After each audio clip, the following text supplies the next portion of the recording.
পূর্ব মেদিনীপুরের এক গ্রাম, নাম ডেবরা। গ্রামের শেষে একটা পুরনো বটগাছ।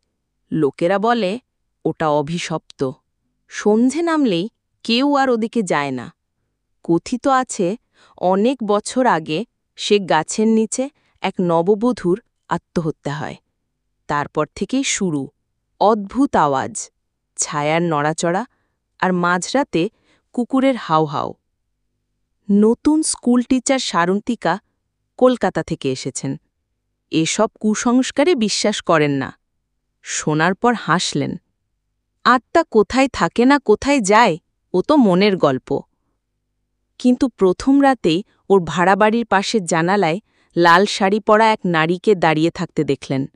মুখ দেখা যাচ্ছিল না, শুধু চুলে কাঁধে ভিজে ভিজে একটা গন্ধ, যেন বাতাসে পচা শালপাতার মতো। পরদিন সকালে খোঁজ নিলেন। সবাই বলল, আপনি বটতলার দিকে গিয়েছিলেন।